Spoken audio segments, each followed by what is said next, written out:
Bueno, muy buenas tardes a todos.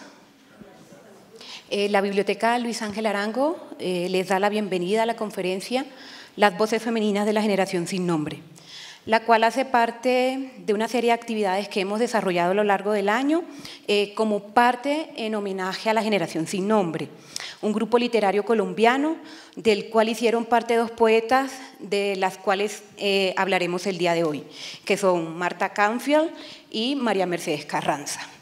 Para ello, hemos invitado a la poeta, ensayista y docente Luz Mary Giraldo, una de las grandes conocedoras en el país de esta generación, y en especial de estas dos mujeres que jugaron un papel fundamental para iniciar una transformación literaria y cultural en la década del 60. Luz Mary, te agradecemos por haber aceptado la invitación y sin preámbulos, Luz Mary, tienes la palabra. Muchas gracias, muy buenas tardes. Gracias por estar aquí. Tengo preparado como para 3 horas, pero no se preocupe que voy a tratar de ceñirme a los 45 minutos que me dicen. Voy a empezar diciendo que, de hecho, la generación sin nombre o el grupo que se denominó generación sin nombre, en sus comienzos no incluía ninguna mujer. Las dos mujeres que se tienen en cuenta de hace un tiempo para acá son Marta Canfield, ¿sí?, que era contemporánea de ese grupo de poetas que se llamó Generación Sin Nombre, que publica su primer libro en 1976, cuando ya estaba constituido el grupo, pero ella era… Lo recuerdo bien, yo estaba en mis épocas universitarias, ella era quien de hecho de alguna manera los daba a conocer, estudiaba, analizaba sus obras, hacía reseñas y los daba a conocer en el espacio académico. Y del otro lado, María Mercedes Carranza, que tal vez estaba recién venida de España, publica por la misma época en que empiezan a publicar los de la generación sin nombre, pero así no participaba de manera activa con la generación, mayor participación la tenía Marta. Pero si uno se atiene realmente a lo que significa generación, que hoy es un término en desuso dentro de lo que serían las investigaciones literarias, ya no se tiene en cuenta en la medida en que las generaciones que antes se concebían como de autores nacidos, digamos que se agrupaban, incluyendo 25 años de vida, hoy es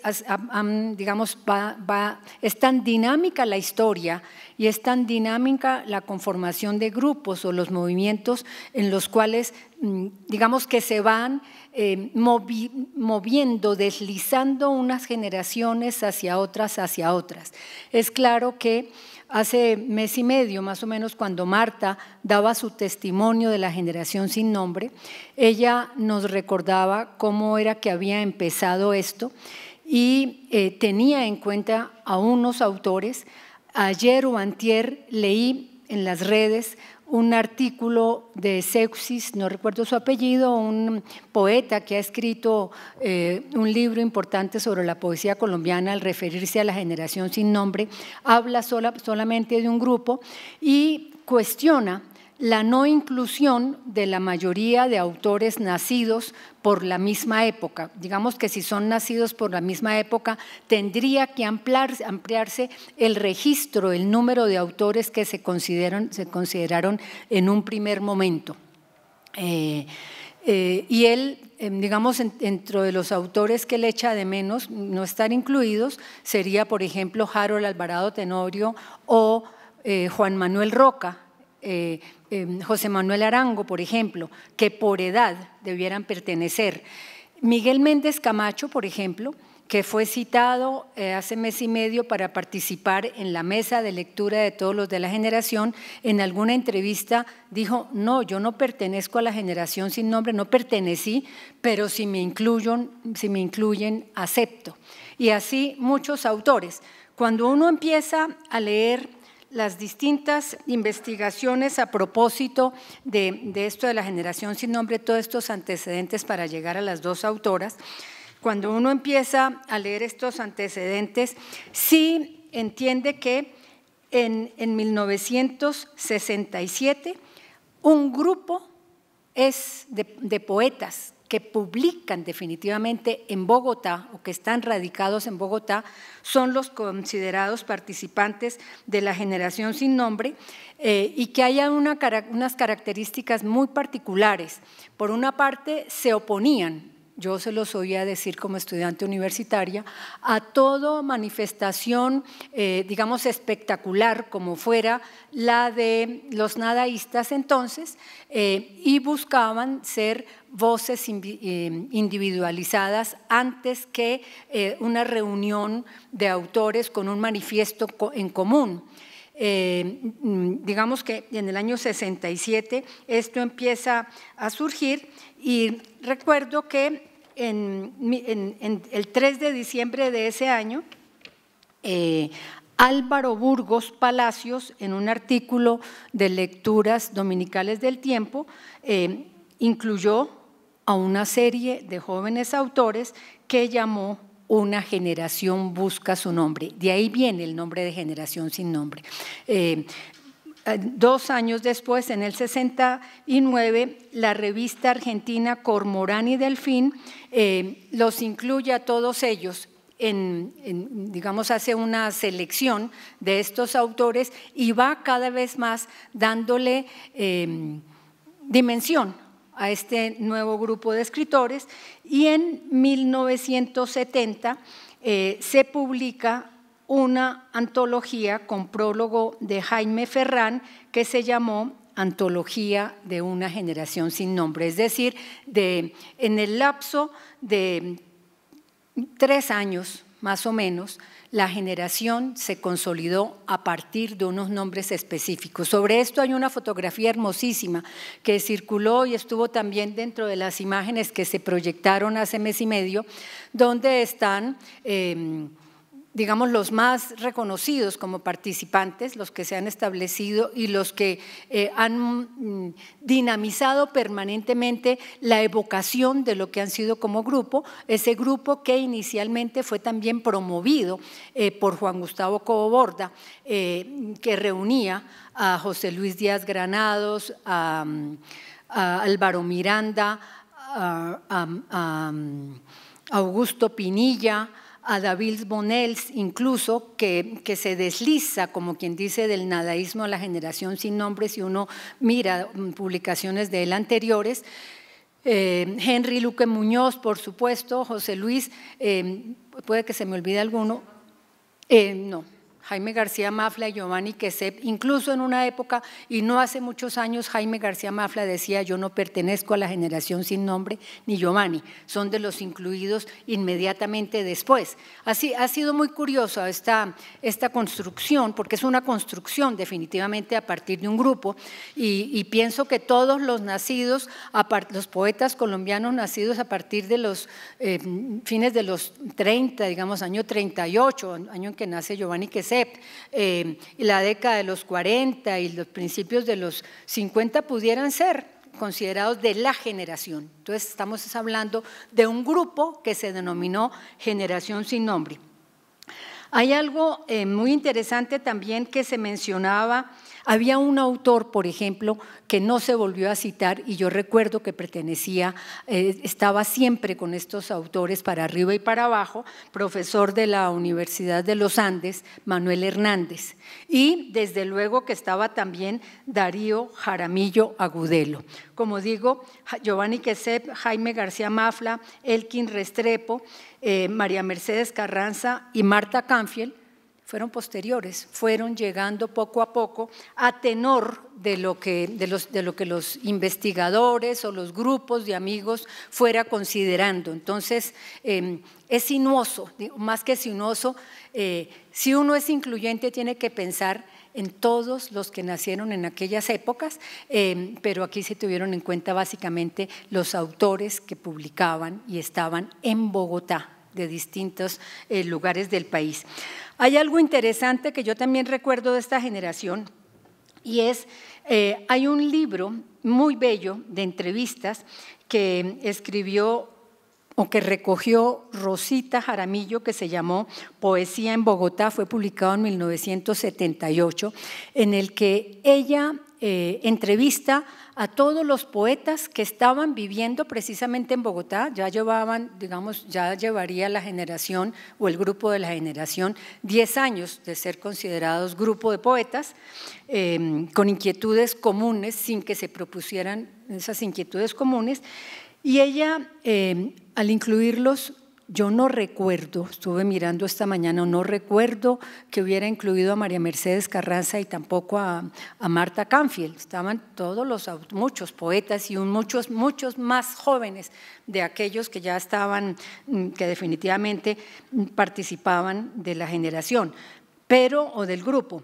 Pero algo que es interesante, y lo tengo en cuenta porque para poderme referir también a las autoras, es cuando entrevista a algunos de estos consagrados, cada uno reconoce su deuda con unos autores. ¿Qué estoy diciendo? La generación sin nombre se opone al nadaísmo y quiere devolverle el carácter poético y cultural que tuvo la revista Mito o los poetas de la generación, o los poetas de Mito, quiso devolverle todo este espíritu de reflexión, pensamiento y cultura distinto a lo contestatario.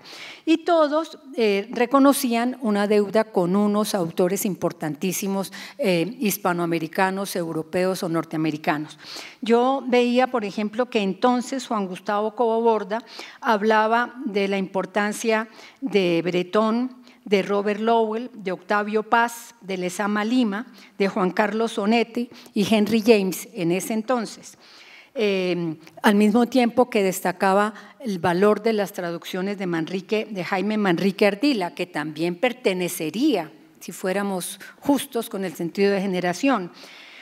Recuerdo que también subrayaba la importancia de Álvaro Mutis, pero desde la figura de Macrol, el Gaviero y los personajes poéticos de León de Greiff. Todo esto como para mostrar la diversidad de afectos literarios, digamos, que había en un solo autor en ese caso, pero cotejando con lo que entonces señalaba, digamos, respondía Giovanni Quesep, ya incluido, estamos en el año 78, ¿cierto? Giovanni Quesep destacaba la tradición colombiana por la vena más lírica, donde para él era muy importante José Asunción Silva, sigue siendo Aurelio Arturo, Fernando Charri Lara, pero al mismo tiempo él relacionaba esto con Keats, con Machado, con Borges, con literatura universal como el caso de Dante, las literaturas orientales, el cantar de los cantares, los cuentos de hadas. Por su parte, Augusto Pinilla destacaba a José Martí, sigue siendo un autor de cabecera, a Góngora, que luego lo mira, digamos, se pasa a Lezama Lima, dentro de todo lo que esto le ha significado el mundo órfico, mientras Henry Luque Muñoz, más que pensar en unos autores, afirmaba que él y su grupo estaban buscando las contradicciones del pensamiento contemporáneo y una nueva conciencia de poesía y de literatura, dijéramos que esto los une. Estos elementos, muchos de estos elementos yo los encuentro en esas dos mujeres que posteriormente han estado, digamos, forman parte de lo que llamamos la generación sin nombre, Marta Canfield y María Mercedes Carranza. El tono personal fue definitivo, repito, no la importancia de un manifiesto que los uniera, sino un tono personal que mostrara la diversidad de pensamiento, de formas poéticas, las búsquedas, el estar entre el mundo lírico y el mundo prosaico, tanto como para permitirse la pregunta que en su momento poético se hizo Juan Gustavo Cobo-Borda con ese poema donde él dice: cómo escribir ahora poesía, por qué no callarnos definitivamente y dedicarnos a cosas más útiles, ¿no? Cada uno tenía una, digamos, como una pregunta, un cuestionamiento, una necesidad de desviar del boom, del nadaísmo, estar a tono con las inquietudes que planteaba el boom narrativo latinoamericano y recuperar lo que consideraba que se estaba perdiendo, se podría perder con una poesía contestataria que consideraban no poética, no literaria, que proyectara una imagen del lenguaje verdaderamente lírico, como fue para ellos, para la mayoría de ellos, el nadaísmo. Cuando yo entro en la lectura de María Mercedes Carranza y Marta Canfield, encuentro varias cosas. Para mí es claro, esto que voy a decir de las dos, gran parte de esto está escrito en el prólogo al libro publicado en el Externado que se llama Ellas Cantan, que es una especie de historia de la poesía hispánica, en el que hay una concentración en la poesía colombiana, sobre todo en el caso de la colombiana, a partir de Maruja Vieira y de Meira del Mar. Cuando yo entro en la lectura de la poesía, y en este caso la escrita por mujeres, y pensando desde la generación sin nombre, que es también una generación desencantada, así se le llamó. Hay otra publicación de Harold Alvarado Tenorio que habla de esta como una generación desencantada, o cuando la miro también desde la generación de golpe de dados, que fue como la bautizó James Armstrong, un investigador norteamericano, o la del bloqueo y el estado de sitio. Fíjense que toda la dinámica que ha habido para entenderlas. Veo también el desencanto más que la desesperanza, el escepticismo en todos ellos y la necesidad de todas maneras de rescatar el lenguaje poético. Pero al entrar a María Mercedes Carranza, para mí queda claro algo desde el punto de vista de la escritura de la poesía de mujeres, y es con ella se establece definitivamente una ruptura del ser poético lírico existente en nuestra tradición femenina, digo, de mujeres, aun cuando si uno lee a Olga Elena Matei, por ejemplo, y a otras autoras, uno ve que hay otras que también lo hicieron, fue mucho más contundente María Mercedes en su poesía, para que desde el principio, desde su primer libro, nada más el título, Vainas y otros poemas, uno note que está transformando el lenguaje poético, que está expresando con una profunda ironía su concepción de poesía y su concepción de ser en el mundo, está rompiendo con unos mitos, con unas figuras icónicas y está, repito, transformando lo idílico, lo paradisíaco, el lenguaje de la ensoñación, el lenguaje de las nostalgias amatorias convencionales que uno ha visto, por ejemplo, en Maruja Vieira y particularmente en Meira del Mar, por citar solamente a estas dos. De María Mercedes se dijo desde el comienzo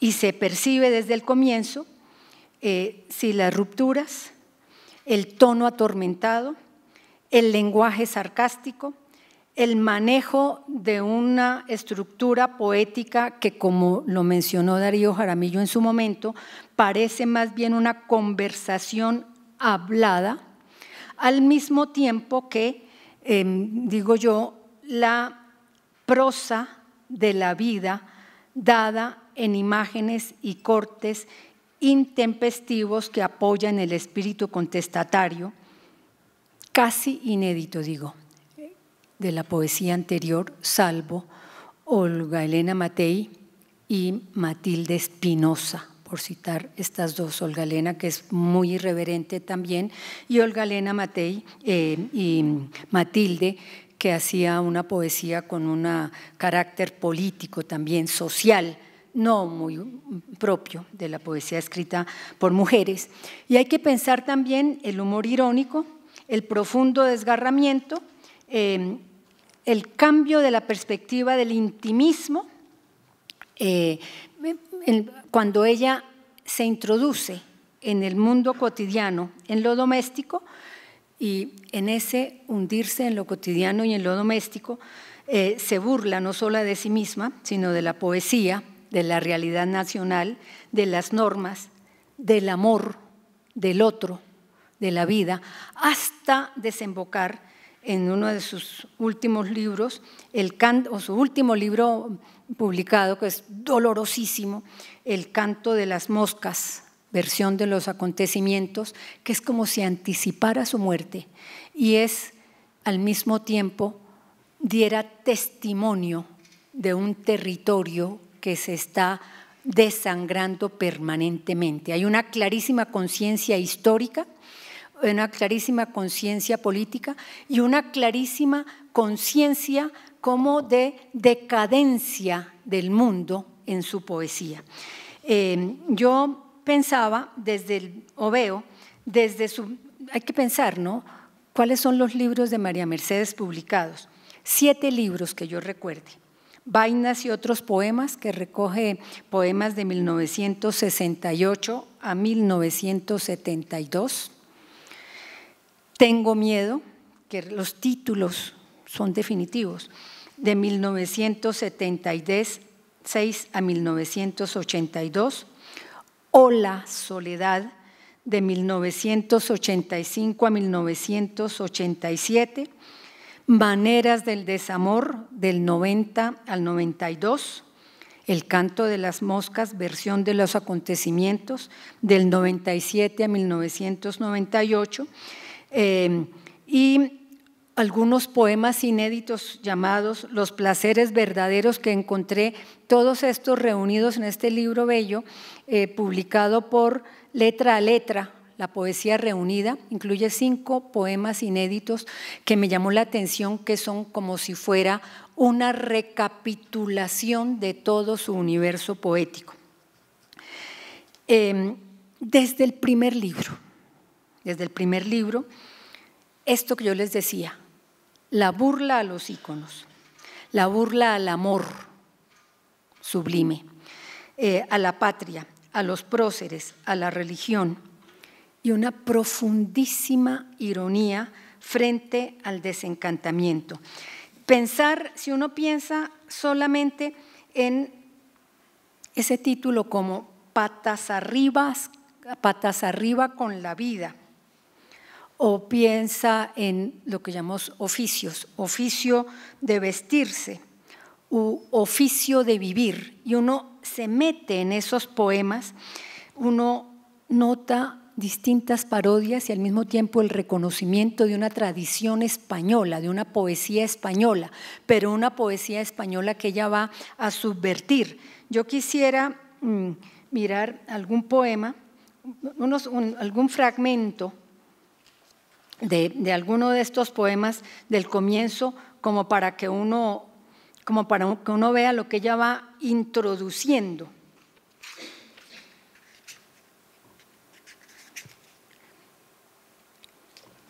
En uno de los poemas del principio, de su primer libro, uno que se llama, el título, Métale cabeza. Cuando me paro a contemplar su estado y miro su cara sucia, pegochenta, pienso, palabra, que ya es tiempo de que no pierda más la que tanto ha perdido. Si es cierto que alguien dijo, hágase la palabra, y usted se hizo mentirosa, puta, terca, es hora de que se quite su maquillaje y empiece a nombrar lo que no es de Dios ni lo que es del César, sino lo que es nuestro cada día.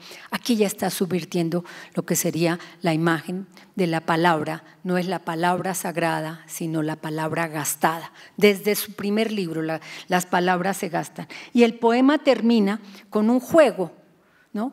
que a uno le parece inocente, y me acuerdo que en su momento se veía esto como que esto era antipoético. Sí, es antipoético de acuerdo a nuestra tradición lírica.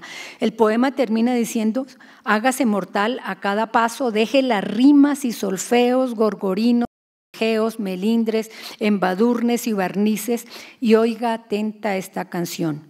Los pollitos dicen pío, pío, pío cuando tienen hambre, cuando tienen frío. Esto era insólito en ese momento. Estamos en 1968 y 1972.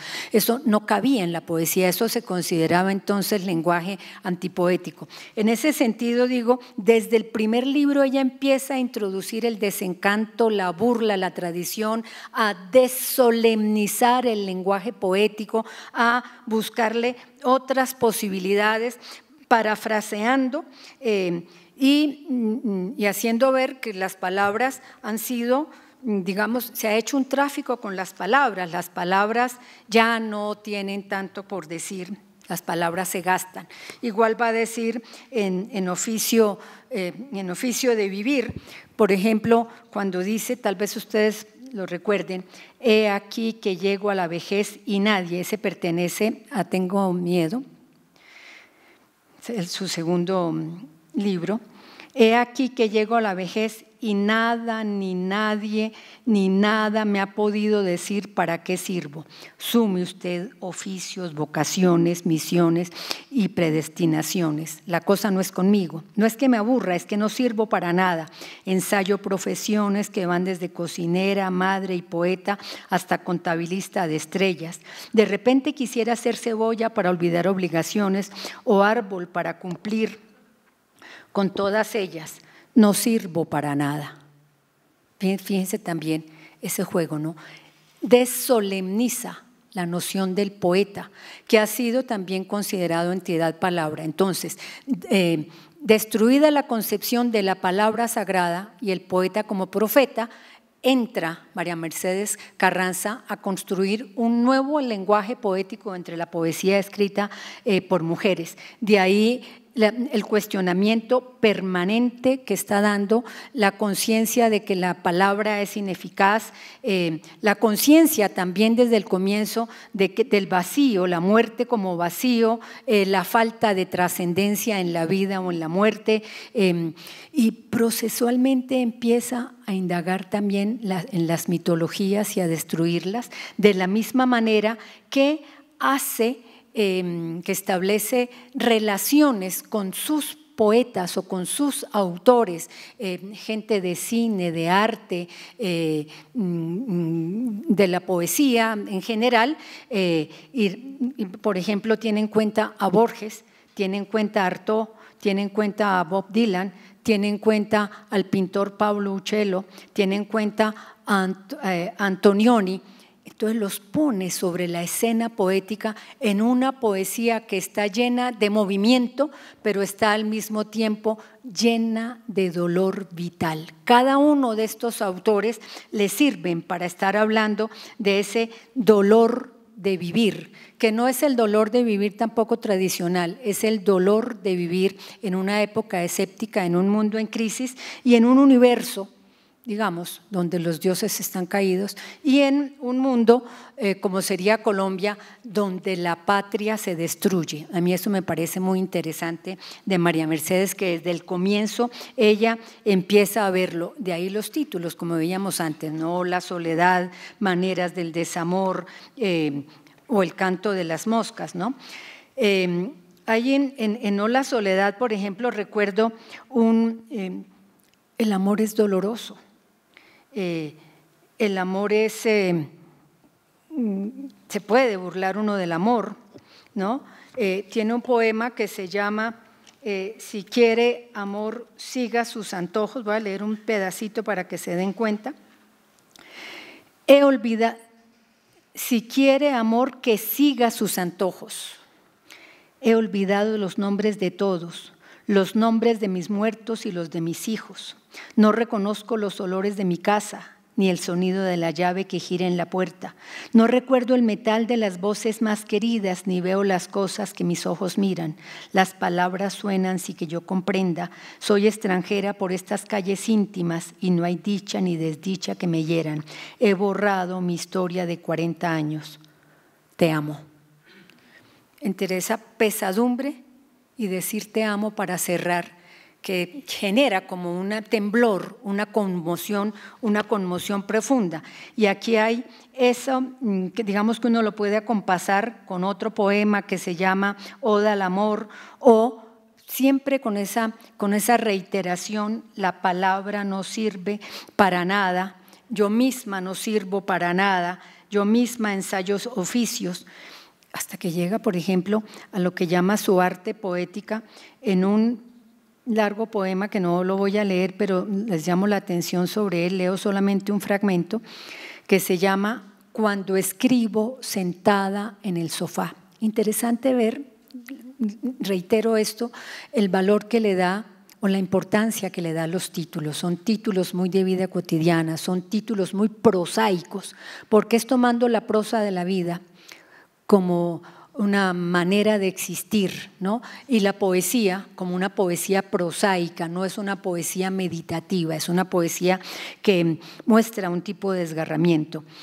Igual que la imagen de mi cara en el espejo, en la lisa ilustrada puerta de un armario me recuerda cómo me ve la luz. En mis palabras busco el sonido de las aguas estancadas, turbias, de raíces y fango que llevo dentro. Fíjense que es toda una noción de todo está podrido, todo está dañado, yo misma, en su caso, yo misma me estoy muriendo, yo misma me estoy pudriendo, mis palabras que no tienen destino y que es muy probable que nadie lea, igual que una carta de vuelta, así escribo y escribo en la oscuridad, y es cuando escribo sentada en el sofá, desde lo coloquial, desde una cotidianía distintísima de lo que uno ha visto en la cotidianía, nostálgica y siempre esperando la llegada del mundo idílico. Por eso decía también en María Mercedes Carranza, el amor y la vida asumidos con un hondo sentido de caducidad, partiendo de todo se acaba. Habría que leer los poemas a los amantes o el poema que titula Poema al amante de Ola Soledad, donde se destacan las cosas simples. Y, por ejemplo, decir en Poema para el amante,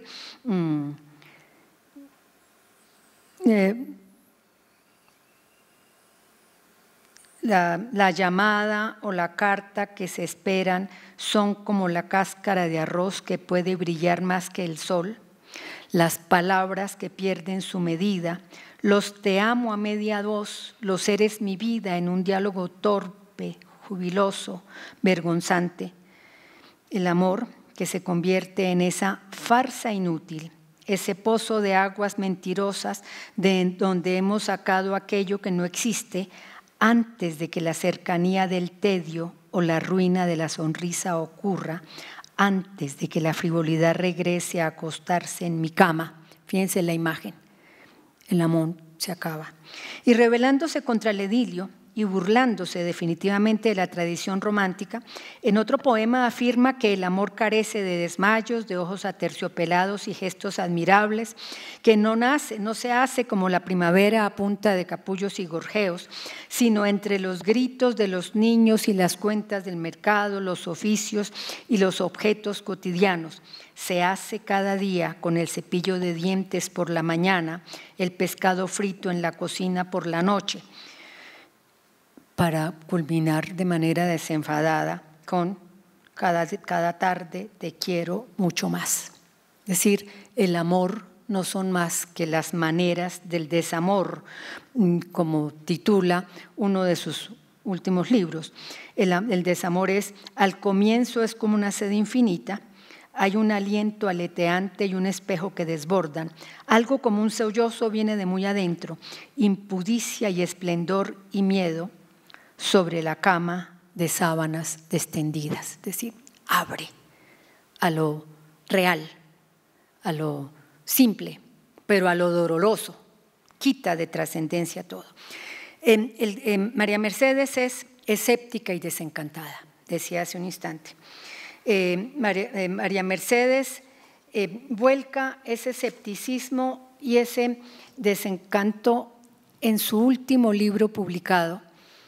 En ese libro en el que está haciéndonos ver el canto de las moscas, que es el canto de la muerte definitivamente, las moscas aleteando sobre los cadáveres, que son poemas cortos, cortísimos, y que son poemas que golpean y que uno percibe allí el país agonizando.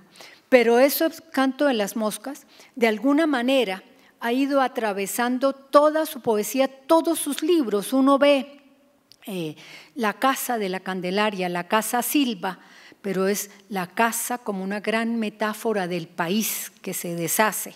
En varios poemas está eso planteado, no es solamente esa casa con esas calles como hecho real, sino su casa personal, la casa patria, la casa madre, la casa mundo, el mundo que se deshace. Pero pienso que cuando llega ahí, cuando llega a este canto de las moscas, nos encontramos con algo que anticipa definitivamente su muerte y que nos muestra el terrible dolor de lo que somos. Miren, les voy a leer unos 2 o 3 que son determinantes para verlas, para entenderla. Por ejemplo, este poema Tierra Alta tiene que ver con todas estas muertes, ¿no? Tierra Alta, visualísimos. Esta es la boca que hubo, estos los besos, ahora solo tierra entre la boca quieta. Es la imagen de la muerte, primer plano. Es como una poesía casi que uno llamaría ecfrástica, no es una pintura, la pintura de la muerte en un lugar. Sobre estos poemas, Mario Rivero habló de ellos como una especie de parte de guerra, un doloroso parte de guerra, decía él, y es cierto, es el parte de guerra, una muestra de cómo la muerte va atravesando el territorio. Otro poema que es tremendo se llama Soacha y dice: un pájaro negro husmea las obras de la vida, puede ser Dios o el asesino, da lo mismo ya. Otra vez lo mismo. Es decir, todo este grupo de poemas de este libro es como si fuera un caleidoscopio, dando vuelta un poema sobre otro, sobre otro, sobre otro, para mostrar la muerte, para mostrar que no hay nada que hacer y mostrar el hondo desgarramiento de su propia, digamos, de su propia existencia, desde su propia perspectiva poética. Sabemos todos que tenía un hermano secuestrado, había perdido un hermano secuestrado por la guerrilla, y sabemos que su gran amigo Luis Carlos Galán, a quien está dedicado el libro, había sido asesinado. Entonces, es la resonancia de un país y las muertes personales. Ese desgarramiento termina siendo, si uno lo analiza más despacio, voy a pasar brevemente a Marta Canfield,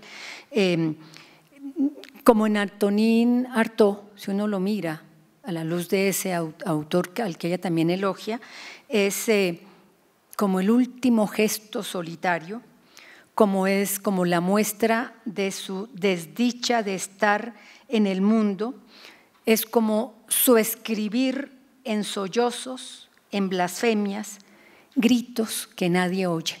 Y esto, les decía, lo encuentro, yo los remito a este libro que me pareció realmente muy completo.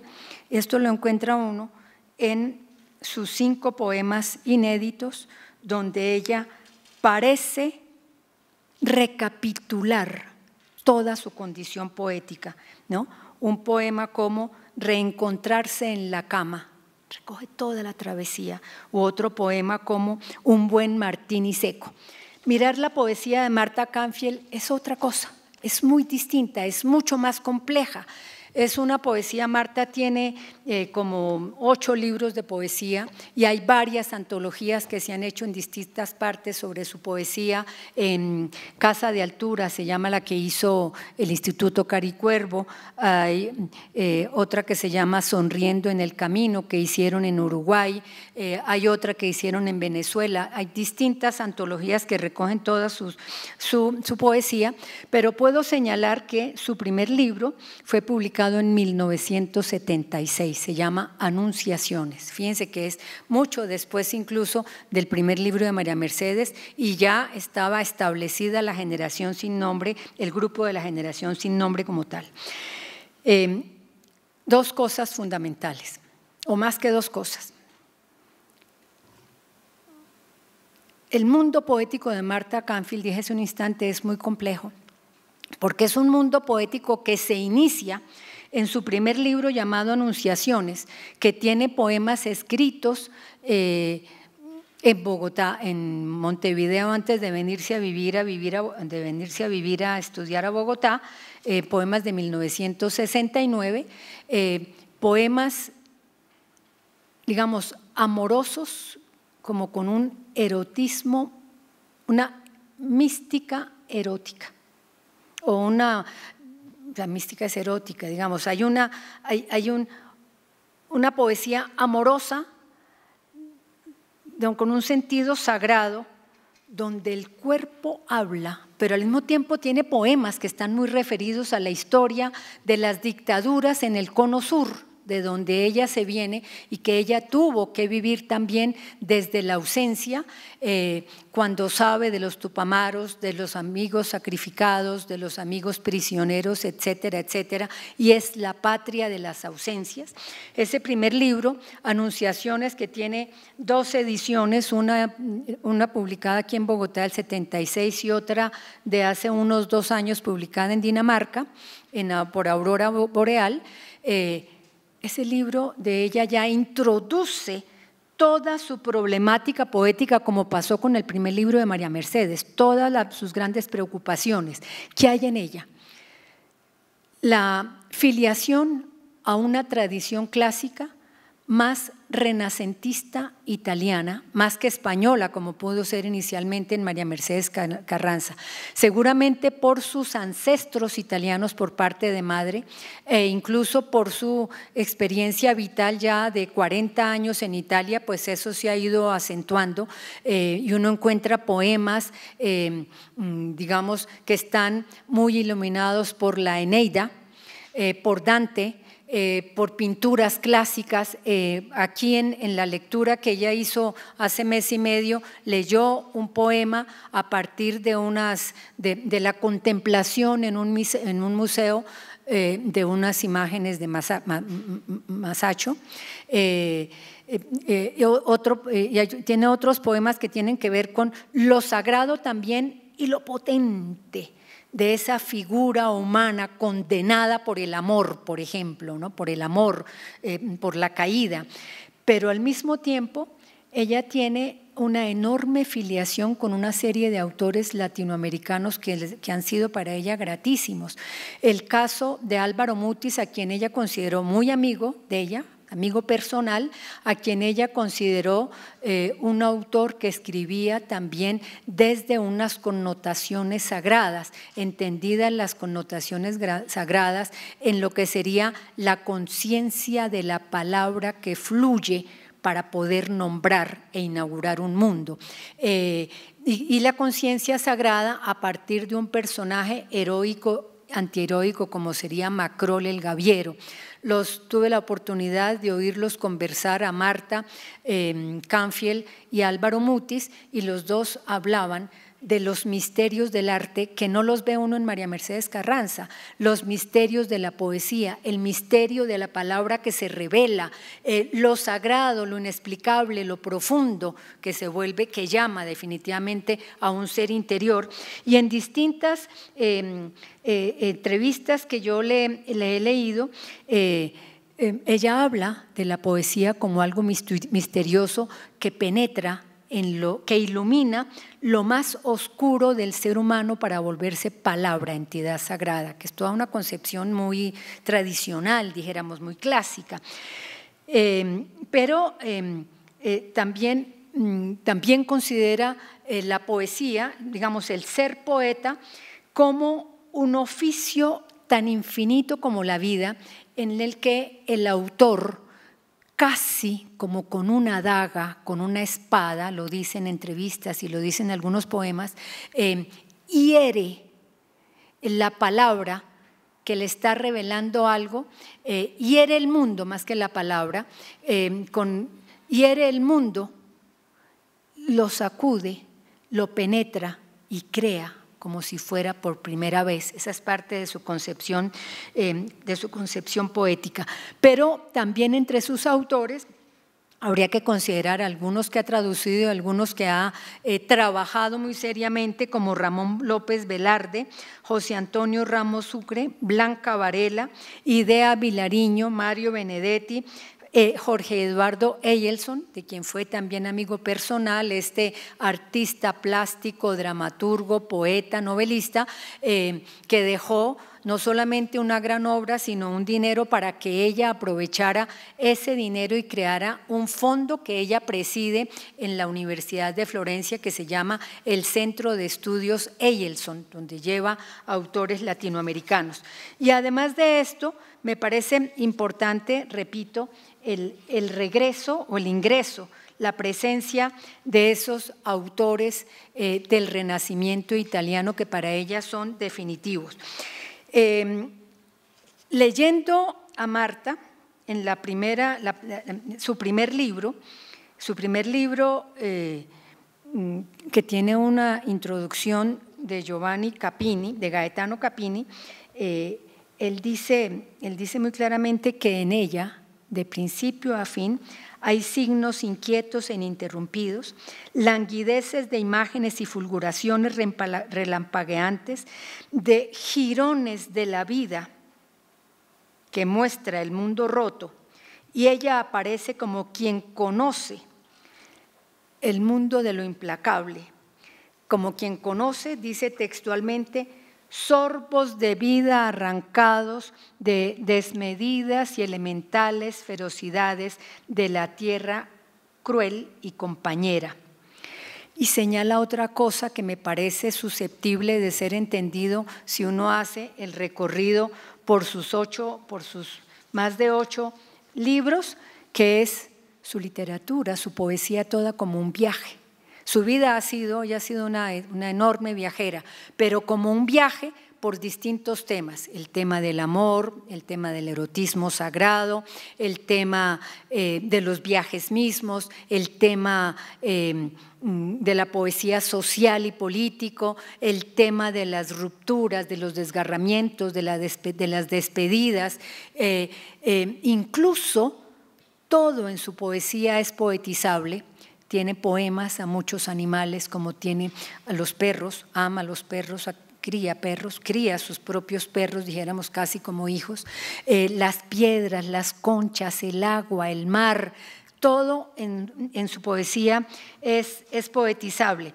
Entonces, al leer su trayectoria poética, uno asiste a una especie de viaje por la vida en todos esos temas, un viaje con desplazamientos a lo interior más profundo, a los desgarramientos, a las ausencias, a las pérdidas, pero también a algo que para ella ha sido muy importante y que la hace vital, dice ella misma en sus poemas y en las entrevistas, aprender, la poesía como aprendizaje y los poetas como guías de los poetas, los escritores, los artistas en general, como guías de los aprendizajes.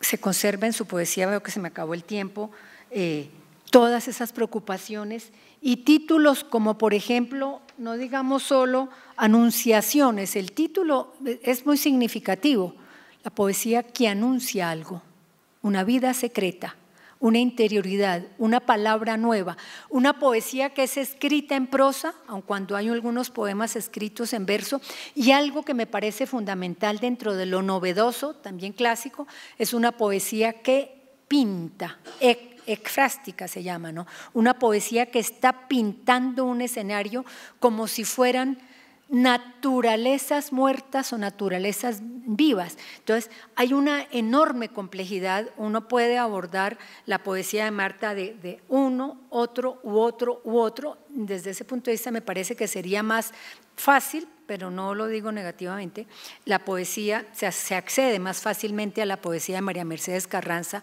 La de Marta en muchos aspectos es mucho más intelectual, ¿no? Creo que también por esa cultura profunda que tiene. Dentro de los contrastes uno puede ver cuando vive Montevideo abandonado, recientemente abandonado, en un poema que se llama Hoy Montevideo,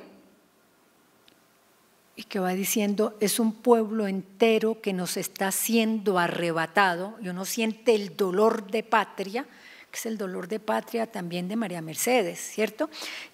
Pero cuando uno mira Montevideo ayer, de otro libro de su trayectoria, un libro que se llama Viaje de Orfeo, y es mirar desde su presente el Montevideo que deja, y otra vez es el Montevideo desgarrado en la memoria.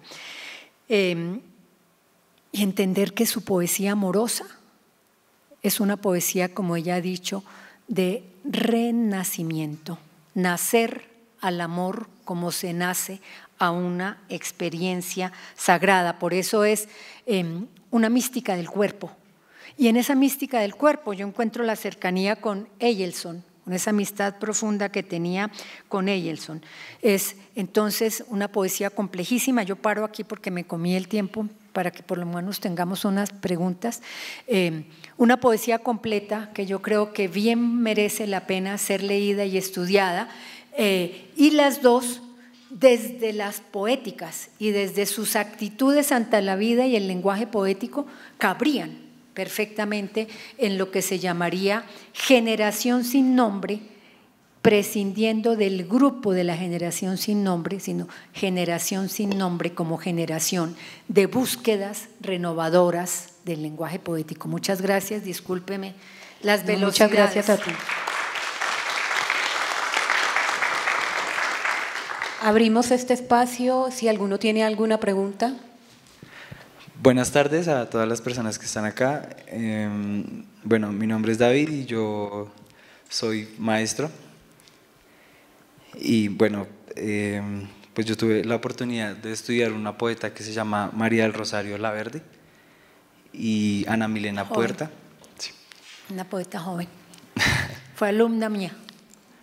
Bueno, la estudiamos con unos y unas estudiantes de grado 10º. Entonces, yo estoy acá porque me interesa mucho cómo reconstruir las miradas al cuerpo en las adolescentes y cómo, pues a través de que la poesía como un aprendizaje de la historia de un cuerpo y de la memoria que se debe pues como construir, lo que me interesa es como qué recomendaciones me puedes dar para trabajar poesía pues con mis estudiantes, y si lo verías como mal si lo analizo con niñas de 7º que se hacen bullying porque la otra le dice que eres tabla, y eso afecta terriblemente pues a una niña. Entonces mi interés es cómo usted trabajaría la poesía con adolescentes en esta época de guerra, de machismo, bueno, no sé. No, yo creo que la única manera más que de trabajarla es leerla y hacer que el estudiante entienda los poemas. Yo he visto, a mí me han llegado a veces alumnos de colegio, de bachillerato, que están siempre contando cuántas metáforas, cuántas sinécdoques, cuántas rimas, la rima ABCD, nada, eso es despedidor. Yo creo que es hacer que el lector entre en el poema, sienta su música, aun cuando parezca no tenerla, viva el poema, eso es lo más importante, no importa el tema, no importa si es… la poética del cuerpo hoy por hoy está muy, digamos, a la orden del día. La tenía María Mercedes Carranza, porque es un cuerpo que se deshace, ¿no? El cuerpo que a los 40 años dice, aquí que llegó la vejez, o Marta Canfield es el cuerpo erótico, por ejemplo, ¿no? No importa, es decir, yo creo que lo mejor es llegar directamente al texto, hacerlo vivir, hacerlo sentir y después empezar a analizar. Ahí sí, primero es qué le dice el poema, cómo siente el poema y después es cómo está escrito el poema. Eso es lo que yo siempre propongo, porque yo me quedo aterrada cuando llegan de verdad estos alumnos o alumnas de bachillerato a contar todas las figuras literarias y se les pierde el poema. No ven el poema, no, que sientan el poema o que sientan la novela o que sientan el cuento y que sepan qué es lo que está diciéndose ahí. Vivir el texto, primero que todo, después esa mecánica. Sí. Bueno,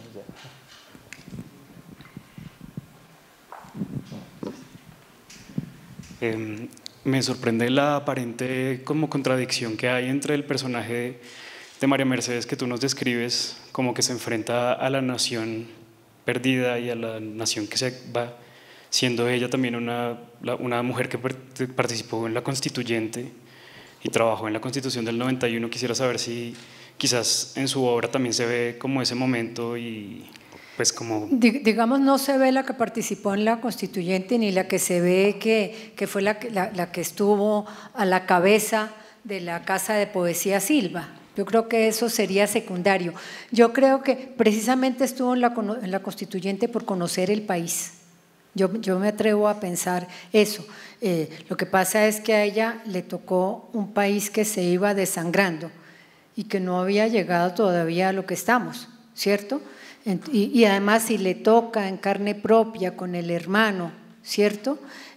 Con los amigos, con tantas víctimas, como alguien que estuvo en la Constituyente y no pudo hacer mucho más, pienso que le duele mucho más. Además, de todas maneras, una sensibilidad muy particular, una poesía que es muy contraria, por ejemplo, a la de su padre, que era una poesía, sí, de metáforas, de imágenes, altisonante. Él llegaba con su capa y su boina, digamos casi como personaje de novela. Yo lo vi alguna vez en un auditorio de la universidad que llegó como español, ¿no? Con su boina y su capa. Se la terciaba a leer de manera altisonante Teresa en cuya frente el cielo empieza, ¿no es cierto? O leer toda esta poesía amorosa o esta poesía también de conciencia de fin de los días. Ella tiene esa misma conciencia, pero lo que pasa es que la de ella es una actitud crítica y desde ese punto de vista muy contestataria, que yo recuerdo que en su momento se nos hacía ver como una poeta antilírica y antipoética. Hoy por hoy uno tiene que entender, ella se desvía de lo lírico para hacer otra forma lírica, pero no, yo creo que es una poesía, en muchos aspectos es una poesía de conciencia histórica. De conciencia histórica tanto existencial como política, más que social, como política. ¿Sí? Sí. Ese último poema que les leí, ¿no? Esto es la boca que hubo, ¿no? Y la boca llena de tierra, eso es política, de todas maneras, sacudámonos, pero esto es también la muerte. Sí. Muy buenas tardes. Me gustaría saber cómo se identifica el tono femenino en la poesía en general. Hace poco estaba haciendo un estudio de Blanca Varela y recuerdo un comentario que hacía Octavio Paz sobre la revisión de su poética y decía que la poética de ella era neutral, ¿sí? Pero hacia los últimos años de su vida tomó un tono femenino. Entonces quisiera saber de qué manera o qué características determinan que una poesía tenga un tono femenino, masculino, neutral. ¿Cómo funciona eso? Hay autoras en las que no se nota lo femenino y es neutro, pero yo creo que eso termina siendo secundario. De todas maneras, yo sí considero que existe una sensibilidad femenina que también la tienen algunos hombres, escritores, narradores o poetas. Digamos que en María Mercedes el tono femenino se vuelca hacia el cuerpo, fundamentalmente hacia el cuerpo. Hay una sensibilidad que mira el cuerpo, que se desgasta, que se deshace, ¿cierto? Pero yo no diría que sea tanto el tono como la mirada. En lo de Marta Canfield, determinados temas, donde el amor, por ejemplo, puede ser no cantado, porque yo creo que la poesía hoy no canta, por eso ese título del libro que lo llamaron Ellas Cantan, la poesía de hoy no es tan de canto, esto es anterior, ¿no? En la de Marta Canfield, el decir a partir de determinados diminutivos, por ejemplo, eso es muy propio de la mujer, el volver sobre el tema del amor, pero yo creo que hoy por hoy esto es aleatorio. Hay mujeres, por ejemplo, que son, comillas, muy viriles al escribir y entonces nombran determinadas partes del cuerpo para ser más viriles y no lo son, ¿no? Entonces, no es tanto el tono como la sensibilidad y determinados motivos los que le permiten a uno entender que eso es poesía escrita por mujer, pero hay hombres que escriben también muy femenino, muy femenino.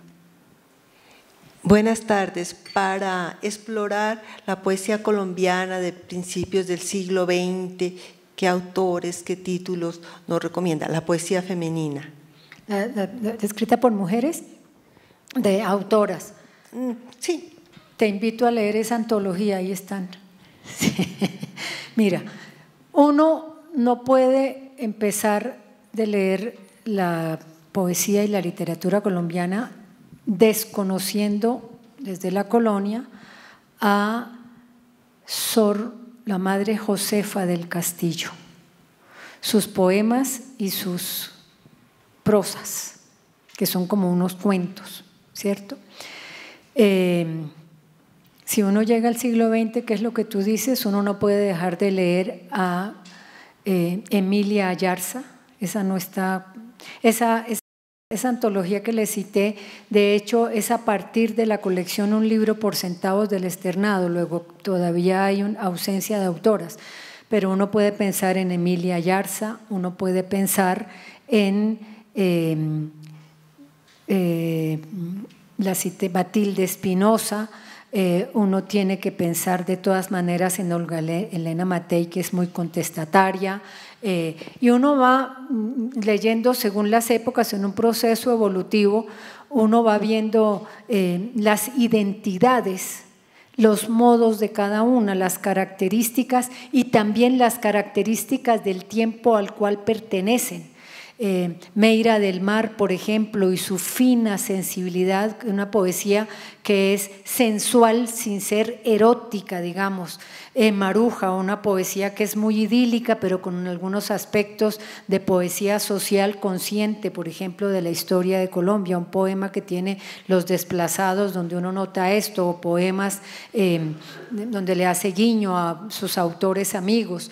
Uno puede avanzar, sí, María Mercedes Carranza, y puede entrar en las autores, María Mercedes como una autora nacida en los 40, pasar a las nacidas en los 50, donde está obviamente Piedad Bonet, son muchas. Es que miren, esa antología tiene perfectamente 33 autoras del siglo XX hasta hoy. Llega a jovencitas que hoy están explorando y haciendo unas conquistas del lenguaje poético muy interesantes, muy que no son ni femeninas ni masculinas, son mujeres que escriben poesía como Tania Ganinsky, como Sandra Pérez, Carolina Bustos,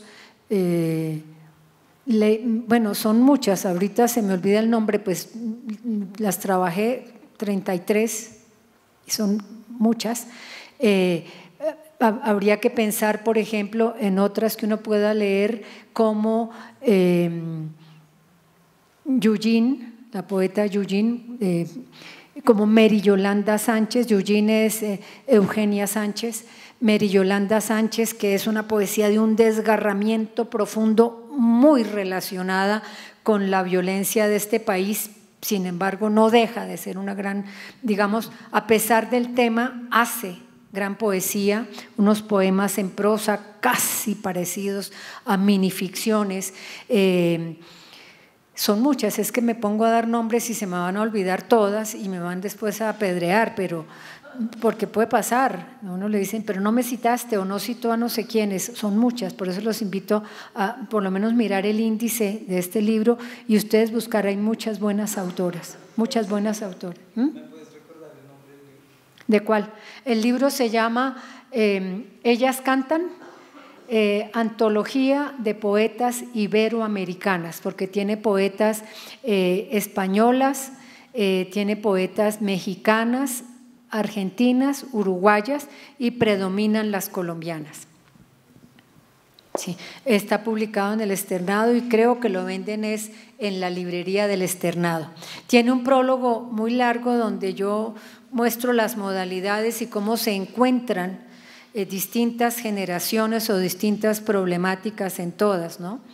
Sí. Amparo Inés Osorio es otra poeta muy importante de los años 50, Amparo Villamizar, Orieta Lozano, que tiene una poesía erótica también bien interesante, está Andrea Cote, está Lucía Estrada, que estas dos son magníficas poetas jóvenes. Esto llega hasta poetas nacidas en la década de los 80, o sea que cubre desde, si pensamos en Maruja Vieira, nacida en el 18 junto con Meira del Mar, de 1918 a 1983 creo, 86 creo. Entonces es un panorama bien amplio esa antología. Y después de esa antología, ellos han publicado unas 2 o 3 poetas más, que en la colección Un libro por centavos, que son los libritos chiquitos que circulan con el Malpensante. Bueno, muchísimas gracias a Luz Mary y a todos ustedes por su asistencia. A todos, muchas gracias.